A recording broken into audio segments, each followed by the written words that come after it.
धन्यवाद।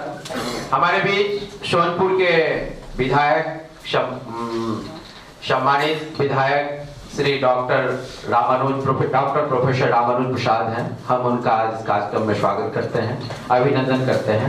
हमारे बीच जवाहरलाल नेहरू विश्वविद्यालय के पूर्व छात्र, पिछड़ा आयोग के सम्मानित सदस्य जगनारायण सिंह यादव हैं। उनका भी हम स्वागत करते हैं, हमारे बीच हैं, ऑडियंस में हैं। और हमारे बीच महेंद्र सुमन, सामाजिक राजनीतिक विश्लेषक, आज के इस विषय पर अपनी नई दृष्टि देंगे। श्री महेंद्र सुमन।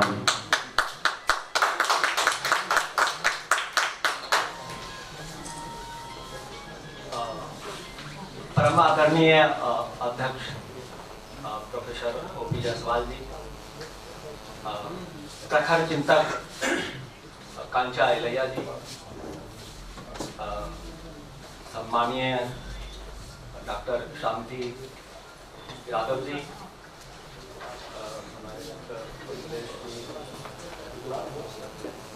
मंडल जी, श्रीकांत जी, मणि जी और सभागार में उपस्थित हमारे आदरणीय जन, नौजवान ऑडियंसों, मुझे आयोजक की तरफ से कहा गया कि मैं इसका संपादक मंडल हूँ सबल्टन का, और इस संघ हमने एडिट किया है। तो सबल्टन मैगजीन का और बागडोर का जो एक संदर्भ है और जो परिप्रेक्ष्य है, उसके संदर्भ में मैं बात रखूँ। देखिए, सबल्टन मैगजीन का जो मुख्य उद्देश्य है वो एक वैचारिक मुहिम चलाना है और बहुजनों में के बीच एकता स्थापित करना है। एक सैद्धांतिक वैचारिक स्वरूप रहेगा उस मैगजीन का। और जब ये उद्देश्य है तो यह स्पष्ट है कि हम ये वैचारिक मुहिम की और एकता की जरूरत क्यों है। ये सबसे अधिक जरूरत है क्योंकि आज जो देश की स्थिति है उसमें जो वैचारिक क्षरण है, जो वैचारिक उलझन है, जो बहुजनों के बीच जो विभ्रम है, जो टूट है, फूट है, वो चीज़ हमको इस कार्यभार को लाती है कि हम उसको फोकस करें। फुले, अंबेडकर, लोहिया की बहुत चर्चा हुई। उनका जो वो जमाना था जहाँ पर उनको सिद्धांत गढ़ने थे, विचारधारा गढ़नी थी, आंदोलन खड़ा करने थे। इसलिए लोहिया तक उस पीढ़ी के जो लोग थे, पेरियार हुए, लोहिया हुए, अंबेडकर हुए, फुले हुए, वे वैचारिक भी थे और राजनीतिक भी थे। लेकिन बाद में उस ढंग की जरूरत रही नहीं। तो आज जिस जमाने में हम रह रहे हैं, जिस पीढ़ी में रह रहे हैं, वहां पर लोग राजनीतिक है, बहुत इक्के दुक्के मिलेंगे तो वैचारिक दिखाई पड़ेंगे, बल्कि विचारधारा बैकसीट पर विचारधारा जो है वो विचारधारा बैकसीट पर चली गई है। बल्कि आप कहिएगा तो आज तो राजनीति में ऐसे भी लोग हैं जो राजनीतिक नहीं, ज्यादातर राजनीतिक जो क्लास है उसमें पॉलिटिकल लोग भी नहीं मिलेंगे ढंग के। और जो विखंडन है वो देख रहे हैं, खासकर उत्तर भारत में, दूसरे जगह भी देखेंगे, है ना, जो दलितों और बैकवर्डों के बीच जो फूट है। बिहार में स्टेट बाइफर्केशन के बाद तो संख्या के लिहाज से भी आदिवासी बहुत न्यून हो गए हैं, उनकी चर्चा भी नहीं करते। हम लोग ही कभी कभी उनको लाकर थोड़ी मन से चर्चा करते हैं। तो ये एक संदर्भ है। दूसरा है कि हमने हमेशा ये कोशिश की है कि न्याय एक समग्र धारणा, एक सामग्रिक धारणा के साथ जो है सामाजिक न्याय को फोकस करें। हमारे लिहाज से न्याय की जो सामग्रिक धारणा है उसमें आर्थिक न्याय है, सामाजिक न्याय है और लैंगिक न्याय है। ये सही है कि हमारा जो फोकस एरिया है वो सामाजिक न्याय है।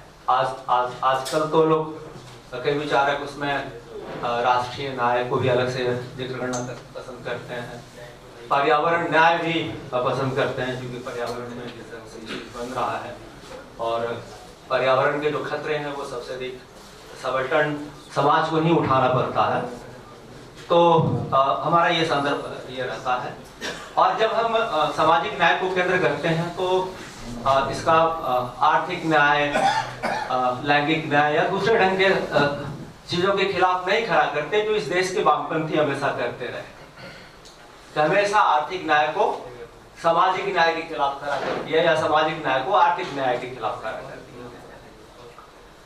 जबकि जो सामाजिक जो आंदोलन है हमेशा बृहत्तर आर्थिक न्याय के आंदोलनों के लिए मार्ग प्रशस्त करते हैं। पिछली दफा हम लोग सबाल्टर्न कॉन्क्लेव कर रहे थे तो मिलेश जी ने काफी विस्तार से इस चीज को बताया था कि कैसे केरला में, जहां वामपंथ है, केरला में नारायण गुरु का एक बहुत व्यापक आंदोलन है, बंगाल में जहां वामपंथ है वो नामशूद्र का एक आंदोलन है, बिहार में भी बद्ध बिहार जहां पर है वहां पर हम देखते हैं कि त्रिवेणी संघ, अर्जक संघ का बहुत स्ट्रॉन्ग आंदोलन है।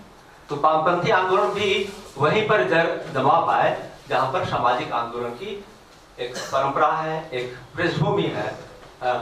तो ये तय बात है कि सामाजिक न्याय और आर्थिक न्याय के बीच जो है, उनके आंदोलनों के बीच जो है कोई चीन की दीवार नहीं होती, है ना। इतिहास के क्रम में सामाजिक न्याय का आंदोलन बृहत्तर आर्थिक न्याय के आंदोलनों का मार्ग प्रशस्त करता है। कई बार वो फिर नए एजेंडा आ सकते हैं सामाजिक न्याय में, फिर आपको एड्रेस करना पड़ सकता है कि फिर सामाजिक न्याय के कुछ नए एजेंडा आ जाए, तो वहां पर ये सोचना होगा आपको। दूसरा जो हमारा ये है कि जैसे आपने देखा कि जो बहुजन एक बहुत बड़ा एक सामान्यकृत नाम है। जब बहुजन कहेंगे उसमें दलित हैं, उसमें आदिवासी हैं, उसमें ओबीसी हैं, उसमें पश्माना मुसलमान है। हम लोग मैगजीन में सबाल्टर्न कहते हैं ताकि उसको एक वैश्विक संदर्भ दें, इसमें श्वेत भी आ जाए, दूसरे दुनिया के जो बहुत सारे जो डिप्रेस्ड कास्ट हैं उनके साथ भी हमारा सॉलिडेरिटी हो। इसलिए सबाल्टर्न को हमने जानबूझकर उसको यूज किया, कोई ऐसा नाम नहीं देने का कोशिश किया कि थोड़ा अजूबा लगे, ये लगे, है ना। इस लेख में इसमें हमने देखिए एक दिया हुआ है, पोलैंड का एक अनुभव दिया है, नई पार्टी बनी है वहाँ पर एजेम करके, इवा वो माजेवस्ता वो उसके लीडर को वो इस लिहाज से दिया हुआ है कि वो जो अलग अलग जो घटक हैं वो उनका एक अलग परिप्रेक्ष्य होता है। जो नारीवादी आंदोलन है, जो दलित आंदोलन है, जो आदिवासी आंदोलन है, तो हम उनके इस परिप्रेक्ष्य की स्वायत्ता को सम्मान करते हैं, है ना, और उनके परिप्रेक्ष्य के साथ वो एकता बनाना चाहते हैं, क्योंकि हर एक का अलग अलग परिप्रेक्ष्य होता है। जैसे मान लीजिए नारीवादी अगर आंदोलनों को लीजिए तो नारीवादी आंदोलन चाहे तो किसी भी धारा को रिप्रेजेंटेशन के मामले में जो एक्सट्रीम राइट हो या एक्सट्रीम लेफ्ट हो, सबको नंगा कर दे सकते हैं, क्योंकि पुरुषवाद का प्रभाव जो है जर्रे जर्रे में वो रहता है। एक उनका एक परिप्रेक्ष्य है, उनकी बात को आप ये नहीं कर सकते। तो एक संदर्भ है। दूसरा है कि जो हमने देखा है कि जो बहुजन तबका है ना, वो रैशनल थिंकिंग और साइंटिफिक टेम्परामेंट, इस मामले में चूंकि वो प्रकृति से जुड़े रहते हैं, उत्पादक श्रम से जुड़े रहते हैं, तो ये उनका एक जन्मजात गुण होता है। तो ये कोशिश होती है, ये कोशिश है कि हम जो है इस मैगजीन के माध्यम से एक रैशनल थिंकिंग और साइंटिफिक टेम्परामेंट को के आधार पर हम बात करें और तथ्यों और तर्कों को निरपेक्ष ढंग से रखने की कोशिश करें, बगैर इस बात का ख्याल किए हुए कि ये किस राजनीतिक पार्टी को, किस राजनीतिक धारा को के पक्ष में जाता है। इस मामले में हम बहुत निरपेक्ष रहें। और तीसरा बिंदु यह है कि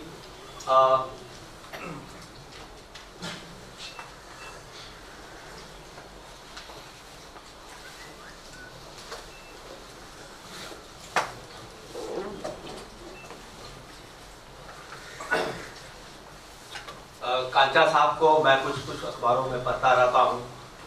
हैदराबाद के अभी जो रोहित वेमुला का जो प्रसंग है उनको बहुत सही ढंग से उन्होंने एक कैरेक्टराइज किया हुआ है कि दरअसल लड़ाई जो है वो इंटेलेक्चुअल इनोक्युलिटी की लड़ाई है, क्योंकि ये लड़ाई स्कूल में जाने का ही मामला सब नहीं है। अब जो है जो बहुजन तबका है वो ज्ञान के उच्च शिक्षा जो संस्थान है वहाँ पर वो रिसर्च कर रहा है, वहाँ पर वो अंग्रेजी बोल रहा है, वहाँ वो साइंस का पेपर रख रहा है, वहाँ वो इंटेलेक्चुअल डिस्कोर्स में हो रहा है। वो ऐसा क्षेत्र है जहाँ पर वो अभिजन सवर्णों का वो डोमेन था, और उस डोमेन को जब आप वहाँ पर रिसर्च कर रहे हैं, वहाँ पर चैलेंज कर रहे हैं, तो उनको ये बर्दाश्त नहीं है ना। वो बहुत महंगी लड़ाई है। अब लड़ाई अनटचेबिलिटी का मामला नहीं है ना। यहाँ बर्दाश्त नहीं है कि वो कोई बहुजन का आकर जो है वो अंग्रेजी बोले, कोई वो है कार्ल सागन की बात करे, रोहित वेमुला जैसे कहते हैं, और स्टारडस्ट की बात करे, और इस दैट है कि नहीं है। दरअसल लड़ाई वहाँ पर ये है, क्योंकि 21वीं सदी का मामला है ये।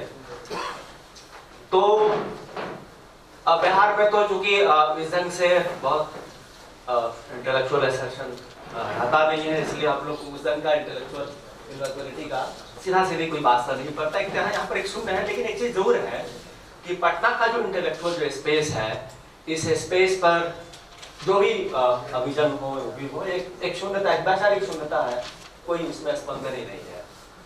दिशा बुढ़ा वो सब करते रहते हैं, जो भी वही करते हैं, सामाजिक न्याय भी वही करते हैं, जो कभी भी करते हैं, डोनर कभी भी करते हैं, है ना। हम लोगों ने थोड़े कोशिश करते हैं, हम लोगों ने वो एक हस्तक्षेप करने की कोशिश की है। ये सब सारा ये उसी का प्रयास है, और हमारी चाहत है कि इस पटना और राजधानी के इंटेलेक्चुअल डिस्कोर्स की बागडोर जो है हमारे हाथ में हो, हम उसको डिक्टेट करें, और ये हमारा कोशिश होगी आगे के दिनों में ये करें। अब जो है और चौथी बात जो इस संदर्भ में हम बोलते हैं कि हमने, ठीक है, हमारे कोर ग्रुप में हमारे में अभिजन भी हैं, तो बहुत सारे प्रतिष्ठित अभिजन भी हैं, लेकिन हमने कोशिश की है कि जो ऑर्गेनिक इंटेलेक्चुअल्स हैं, है ना, उनको हम कोर में लें, है ना। और ऐसे हम कुछ लेख मिलेंगे जिन्होंने पहली बार ढंग का कोई लेख लिखा है, वो ऐसा लेख मिलेगा, लेकिन पाठकों को मेरा दावा है कि पता नहीं लगेगा, है ना, क्योंकि हमने ये देखा कि नहीं, ये इनके अंदर पोटेंशियल है, इनके अंदर अध्ययनशीलता है, थोड़ा आउट ऑफ बॉक्स जाना चाहिए। हम लोग ऐतिहासिक रूप से अयोग्यताओं के शिकार हैं, मतलब ज्ञान धन से अयोग्य लोग हैं, तो हमको थोड़ा चलिए, थोड़ा अनगढ़ रहेगा तो रहेगा, थोड़ी भाषा कमजोर रहेगी तो रहेगी, लेकिन विचार और भावना तो रहेगी। चलिए ये लेकर चलते हैं। इंटेलेक्चुअल टेढ़ा भल भी जो है डॉक्टर साहब सही बोल रहे हैं, हमारे एक बहुत ही परिशील मित्र हैं, भले ही अभिजन समुदाय के हैं, लेकिन हमारे हमेशा चीजों में प्रोग्राम में शामिल रहते हैं। ये मैगजीन का एक संदर्भ है ये। अब थोड़ा सा हम बहुत थोड़ी बात करेंगे, क्योंकि मैं बहुत सारे विद्वान हैं, उनको हम सुनना पसंद करेंगे, हम भी पसंद करेंगे, सब लोग करेंगे। Initially I was reluctant to इससे क्या है कि नहीं जो भी। तो जैसे अब मैनिफेस्टो में ऐसा तो नहीं है कि इस मैनिफेस्टो को हम शाम तक ड्राफ्ट कर लेंगे, ऐसा मामला है नहीं, है ना। ये एक शुरुआत है। मैनिफेस्टो में इतिहास की बातें नहीं होती हैं, सीधा सीधी कोई विश्लेषण नहीं होता, सीधा सीधी आप रणनीति, राजनीति और चार्टर पर बात करते हैं, है ना। तो इसमें जो हमारा जो रणनीति पर ही बात आते हैं, फिर थोड़ा सा चार्टर पर जाएंगे कि हमारा कई बार देखिए होता यह है कि इतिहास का जोर कई बार सिद्धांत पर ज्यादा होता है, कई बार व्यवहार पर ज्यादा होता है। फूले एवं अम्बेडकर के सामान्य जो है इस बीच सोन और गंगा में बहुत पानी भर गया है, चीज़ें बहुत बदल गई हैं। थोड़ा सा आपको सिद्धांत और विचारधारा पर जो भी जोर देना होगा, है ना। और इसलिए हमारी रणनीति का वो जो फोकस वो होगा विचारधारा पर हम पूरा जोर दें, जो पिछली सदी में के खासकर उत्तरार्ध में उस पर जोर नहीं रहा, है ना। तो नई सदी में हमारे दिमाग में तो फोकस प्रश्न होना चाहिए। दूसरी बात यह है कि समूची दुनिया में ये बात आता है कि अभी भी जो न्याय का प्रश्न है, न्याय का प्रश्न ही वो अंतिम प्रश्न है, वो फाइनल प्रश्न है। सारी चीजों को वो न्याय के निकष पर हम देखते हैं। आप जुमला विकास का उठाइए, आजकल तो हैप्पीनेस का वो बात उठता है, हैप्पीनेस का भी बात उठता है, बहुत अमूर्तक में बातें जाती है। लेकिन जो दुनिया है, जो तमाम तरह का जो आप लोग बात रहे हैं, इम्पोर्टेंट डाटा पब्लिक लोगों ने बहुत सारी चीजें वो है, तो न्याय का प्रश्न ही वो प्रमुख प्रश्न है। किसी भी चीज को फाइनली आंकने और तोलने का जो मामला होगा, उसमें हम न्याय को ही हम केंद्र बिंदु बनाएंगे, है ना। और ज्ञान का युग है, 20वीं सदी है, तो थोड़ा इंटेलेक्चुअली हम एसर्ट करेंगे। एजेंडा के देखिए बहुत संक्षेप में हम थोड़ा बात करेंगे आगे, है ना, कि हम लोगों ने सबाल्टर्न कॉन्क्लेव में भी सब बात कही थी कि, और वो सब एक सामूहिक विमर्श के जरिए उठा हुआ था कि पिछले समय में जो है, पिछली सदी में जैसे जो जाति का प्रश्न है, वो वर्णाश्रम में क्या है, वर्णाश्रम में बेसिकली जो शूद्र अतिशूद्र है वो धन और ज्ञान से वो, और महिलाओं को आप वंचित रखते हैं, इसलिए उनको वो अपमान, वो शोषण, वो पीड़ा वो झेलना पड़ता है। इसलिए वर्णाश्रम का जो व्यवस्था के खिलाफ लड़ना जो है वो धन और ज्ञान के प्राप्त के लिए है। और हम देखते भी हैं कि जैसे बिहार में अगर इतिहास में देखें, द्रविड़ संघ में देखें, तो शुरू में जो क्षत्रित्व या जनेऊ आंदोलन वगैरह चला, आज आप खड़े होकर कह सकते हैं कि वो एक तरह का फिर कर्मकांड अपनाना था। लेकिन दरअसल एक बार आप क्षत्रियत्व का आप दावा ठोक लेते हैं तो आपको धन और ज्ञान का वो अधिकार वो हो भी जाता है ना। और हमने देखा कि बाद में उसके विचारक जो है द्वितीय नंदन मेहता वगैरह जो है 40 के दशक में बोल रहे हैं कि धनी बनो, धनी होना गौरव का बात है। जो तेन शॉपिंग जो है वो 80s 70s में चीन में बोल रहे हैं, तो उनके पास वो दृष्टि थी।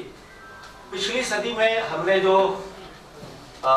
प्राप्त किया पूरे देश के सब कह सकते हैं, मोटे तौर पर बात है कि जो सम्मान पाया है और सत्ता पाया है। ऐसा नहीं है कि इसमें कहीं कोई कसर नहीं है, लेकिन मोटा मोटी ये बात कह सकते हैं कि हमने इतने लंबे संघर्षों के बाद जो है जो पाया है वो सम्मान है और सत्ता है। ये टेकन फॉर गारंटेड नहीं है, चूंकि रिएक्शन टाइम उनके पास अभी भी है, वो कभी भी आपका उलट जा सकता है, लेकिन आप मोटा मोटी कह सकते हैं। लेकिन बाकी जो प्रश्न है वो है मोटे तौर पर, ठीक है आपने धन और कुछ ज्ञान भी प्राप्त किया होगा, रोहित ने बोला है, कांचा सहायक है, दिल्ली मंडल है, और बने हैं, बहुत सारे हैं, है कि नहीं है। लेकिन अब जो एजेंडा होना चाहिए उसको मोटे तौर पर जो करेंगे, उसको आप लोग बाद में परिभाषित करेंगे, वो है हम लोग के जो डिस्कोर्स का मामला है वो है धन और ज्ञान का मामला है, कि धन और ज्ञान पर हमारा कब्जा हो। और इसके बहुत सारे आंकड़े हैं, इसमें दिलीप मंडल एक्सपर्ट है, हम लोग उनके पोस्ट से उनके अखबारों को पढ़ते बहुत सारा चीज़ जानते हैं, बहुत सारी बात सोशल डोमेन में है। हम लोग के पास बहुत मीडिया में कोई जीवन का कोई ऐसा क्षेत्र नहीं है धन और ज्ञान का जहाँ पर कोई साइजेबल जो है प्रेजेंस हो, है ना। एक दो आंकड़े हैं जिसको हम लोग बहुत सारा डाल चुके हैं, जैसे कारपोरेट बोर्ड का ही है नॉर्थ कोलंबिया यूनिवर्सिटी का, जिसमें आपको मालूम है कि भारत 1000 जो कारपोरेट बोर्ड का जो उसका एक सोशल प्रोफाइलिंग किया गया है, उसमें बताता है कि सिर्फ 92% जो है सिर्फ 2 जातियां हैं, वह ब्राह्मण और बनिया है। ओबीसी शायद 3% है। हायर एकेडमिक्स में क्या है, जीवन के किसी भी क्षेत्र में छोड़िए आप, बहुत सारा इंपेरिकल डाटा हमारे पास नहीं है। एनजीओ सेक्टर पर क्या है आपको नहीं मालूम है। इस डिजिटाइजेशन की दुनिया में है, सब कुछ मालूम है। आप जूता के बारे में अपना कीजिए, टाइप कीजिए गूगल में, हजारों रिजल्ट आ जाएगा, लेकिन आपको मालूम ऐसा नहीं होगा कि एनजीओ सेक्टर का क्या है, क्या कास्ट प्रोफाइलिंग क्या है। आप इस शहर में देख कर बता सकते हैं कि जो 10 बिल्डर हैं, 10 ट्रेडर हैं, है ना, 10 जो टॉप एकेडमिशियन से बिहार का बताइए, बिहार का जो 10 टॉप जो बिल्डर है, जो टॉप कॉर्पोरेटर है, कॉर्पोरेटर तो बिहार में है भी नहीं, लेकिन जो भी ट्रेडर है और टॉप जो मान लीजिए एकेडमिक्स अथॉरिटी है, ये दो बड़े मानक होते हैं कॉर्पोरेट और एकेडमिक्स। कहाँ पर है ये मानक देखना चाहेंगे, कोई भी हो, पूंजीवाद हो, जो भी हो, हर एक को मानक देखेंगे, कहीं भी नहीं होगा, है ना। तो उसमें बहुत कोई दिक्कत नहीं है। अब इनके थोड़े ज्ञान को भी चैलेंज करने के, जो ये जो ज्ञान का बात, जो धन और ज्ञान का बात कर रहे हैं, इस ज्ञान को क्या है उनके पास ज्ञान।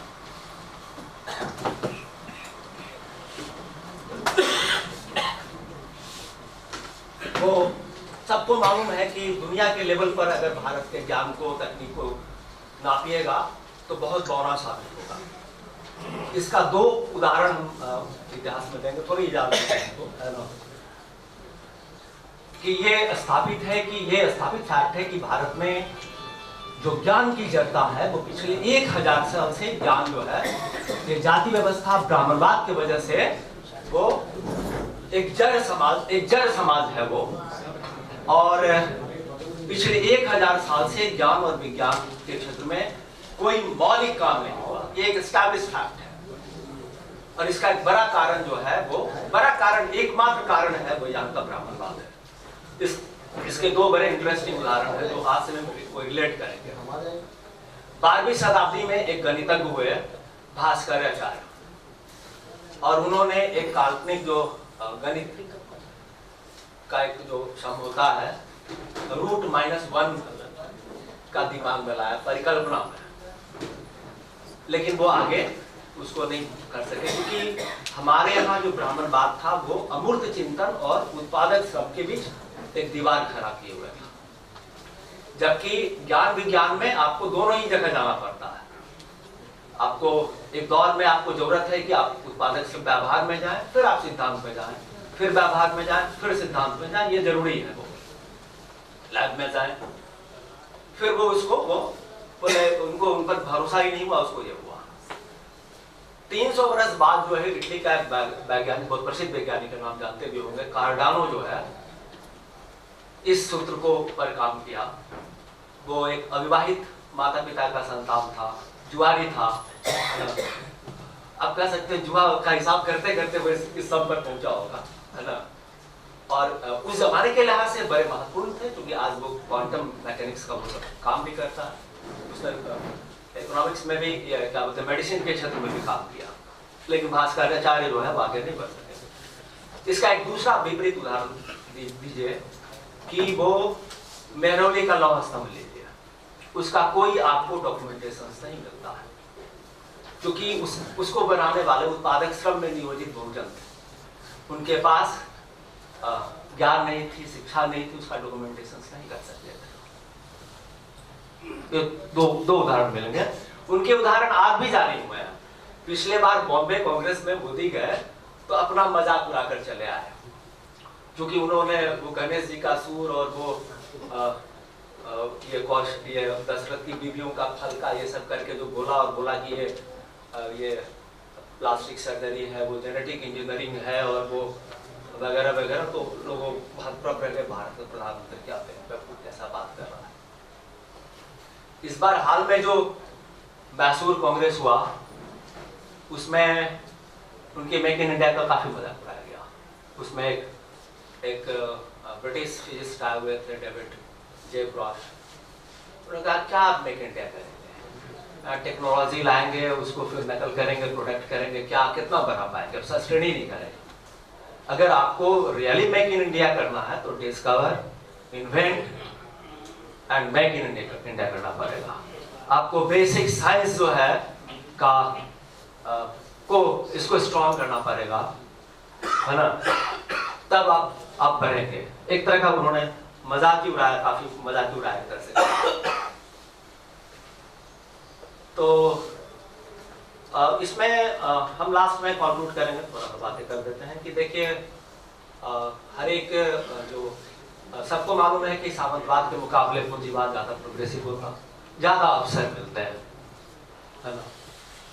और नई व्यवस्थाएं जो भी आती हैं उसमें नए अवसर मिलते हैं, और पूंजीवाद का ही देन है कि जो स्वतंत्रता, यूनिवर्सल फ्रेंचाइज, बहुत सारे अधिकार मिले हैं जहाँ से हम थोड़ा आगे बढ़े हैं। अब कोई हमेशा एक जो नई व्यवस्था होती है अवसर देती है।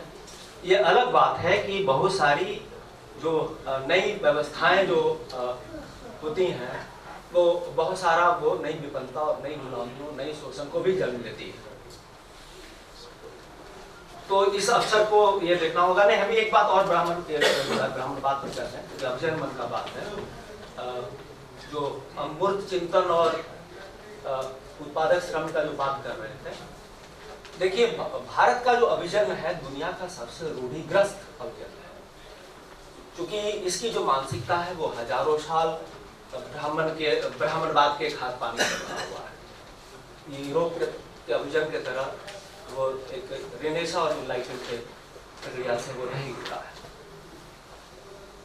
और इसने एक ज्ञान का एक नकली आभा मंडल वो रखे हुए, समझा ना।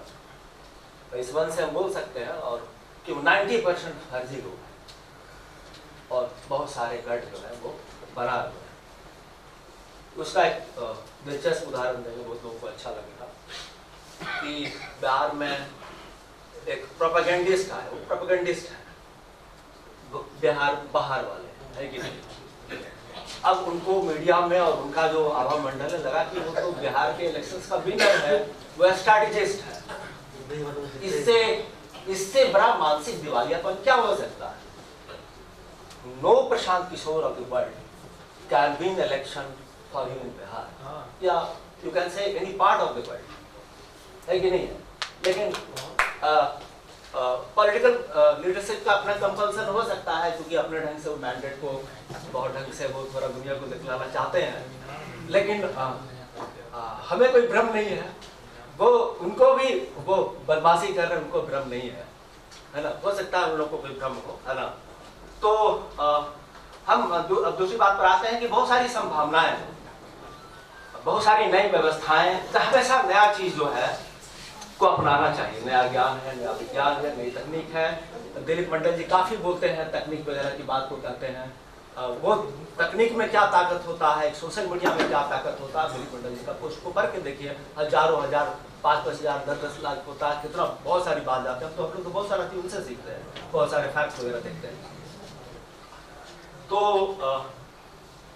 लास्टली हम 2-3 पॉइंट कहेंगे, सूत्र में ही कहेंगे कि ठीक है, हम सर्वसत्तावाद का विरोध करते हैं, किसी भी ऑथर से करना नहीं सकता, लेकिन गवर्नेंस यहाँ का स्वयं अपने आप में सर्वसत्तावाद है। ब्राह्मणवाद जो है सर्वसत्तावाद है, इसको कमीशंस, कुछ रिफॉर्म्स करके कुछ नहीं कर सकते, कुछ आउट ऑफ बॉक्स करना पड़ेगा। हम नहीं बोलेंगे कि उसका राज्य का मंडलाइजेशन कीजिए, राज्य का अम्बेडकराइजेशन कीजिए, लेकिन कुछ इस टाइप का चीज आपको सोचना होगा। आप क्या कर सकते हैं, बड़े विद्वान हैं वो सोचें। और कुछ पुराने एजेंडे को, लेफ्ट के जो प्रत्यक्ष एजेंडे हैं उनको लेकर बहुत चलने का जरूरत नहीं है। मेरे बहुत सारे मित्रों को थोड़ा सा असहमति हो सकती है। मैं मानता हूं कि जो लैंड रिफॉर्म है, जो 1930 का एजेंडा भारत से है, 90 साल से भारत में है, क्या वही एजेंडा वो रहेगा? क्या हमको उसकी पुनर्समीक्षा करनी होगी।